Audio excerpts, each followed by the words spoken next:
Ladies, I think it's about time that we have a primer on DIY ovulation or cycle tracking. Depending on whether you're trying to get pregnant intentionally or you're purposely avoiding certain windows, it is really important to understand your cycle and to be able to predict when you might ovulate.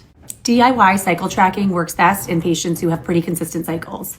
Why is timing important? Because once you release the egg or ovulate, it only survives for about 12 to 24 hours, whereas sperm can sit in the reproductive tract for up to 3 to 5 days. So understanding how to get those two things to line up by doing proper cycle tracking is really key to success. Not to mention, we are in a political climate where people might feel less comfy about relying on digital technology. It's never a bad idea to avoid becoming too reliant on technology where we stop using our brains, and to be able to track our cycle in the comfort and privacy of our own home using simple methods like the calendar method.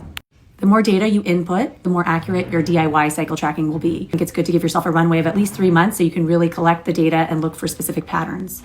Starting with cycle tracking using the calendar method. On a calendar, a paper calendar will do, you can mark down day 1 of full flow and consider that cycle day 1, and then mark down the next day 1 of full flow for the following cycle and thereafter. And you're always going to think of your menstrual cycle as being divided into 2 parts. The first part can be variable.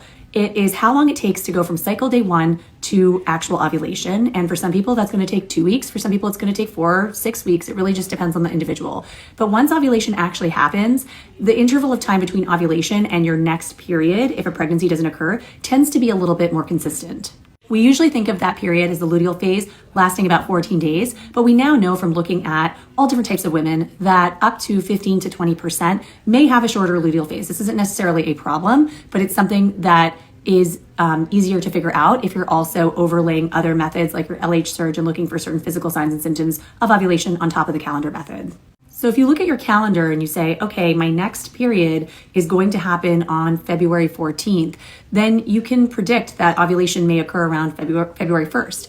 And so in the days leading up to that, maybe the 3 to 4 days leading up to February 1st, you're going to start peeing on sticks and you're going to look for the LH surge, right? So ovulation predictor kits are picking up LH, luteinizing hormone, which is a signal your brain normally sends out. It gets very quickly into the urine. And once you see it, that means within 24 to 36 hours, ovulation will be imminent.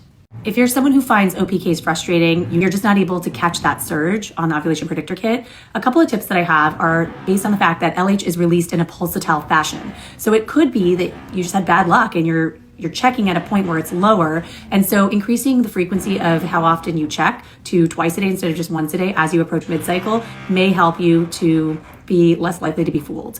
The other thing to remember is to not use your first urine of the day, which might be too diluted to pick up the LH surge. It's actually better to do it later in the morning or in the afternoon after your first urine of the day is out of the way and you've had time for a few hours to build up a concentrated sample. Once you ovulate, you're going to start producing progesterone. It changes your body temperature by 0.5 degree Fahrenheit or 0.3 degrees Celsius. And so checking your temperature throughout the mid part of the cycle and thereafter will be a sanity check to allow you to know, yes, my progesterone levels have risen. Therefore, I kind of now know just before that point where the rise happened, this is where I actually ovulated.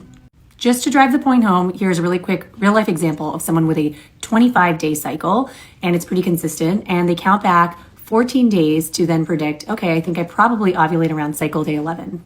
Now let's incorporate looking for the LH surge. I'd probably start testing, 4 or 5 days in advance just to make sure I'm not missing anything. So maybe around cycle day 7, and all of a sudden the surge appears on cycle day 11. So that actually tells me I'm not ovulating on cycle day 11, and I must have a bit of a shorter luteal phase, and I'm now anticipating that the ovulation may actually occur more likely on the 12th.